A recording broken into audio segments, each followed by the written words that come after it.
খাদিজা রাদিয়াল্লাহু তাআলা আনহার কাছে এমন পজিটিভ রিভিউ দিয়েছে, এই রিভিউ শুনেই খাদিজা রাদিয়াল্লাহু তাআলা আনহা বিষ্ণু ইসলামকে বিয়ে করার জন্য রাজি হয়ে গেছেন। আলহামদুলিল্লাহ। আপনারা জানেন যে উনি নবুয়তের আগে পার্টনারশিপে বিজনেস করতেন খাদিজা রাদিয়াল্লাহু তাআলা আনহার সাথে, মানে খাদিজা রাদিয়াল্লাহু তাআলা আনহার ইনভেস্টমেন্ট আর উনি শ্রম দিতেন। তো উনি সিরিয়াতে গিয়েছেন পণ্য নিয়ে, মালামাল নিয়ে। ওনার ব্যবসা বাণিজ্যের ধরন কেমন এটা দেখবার জন্য খাদিজা রাদিয়াল্লাহু তাআলা আনহা ওনার এক বান্ধবীকে পাঠিয়েছিলেন ওই ক্যারাভ্যানে, ওই কাফেলায়। নাম ছিল মাইসারা। তো মাইসারাকে বলেছে, মাইসারা তুমি দেখবা যে টাকা পয়সা আবার উল্টা পাল্টা করে কিনা, ঠিকঠাক মতো ব্যবসা করে কিনা, আমার huge investment, on behalf of me তুমি এই ক্যারাভানে থাকবে আর দেখবে যে মোহাম্মদ ঠিকঠাক বিজনেসটা করে কিনা।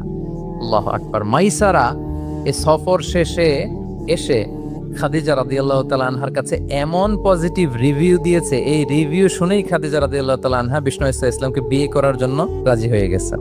আলহামদুলিল্লাহ। মাইসারা এসে রিভিউ দিতে লাগলো যে মোহাম্মদ সে সবার চেয়ে আলাদা সাল্লাল্লাহু আলাইহি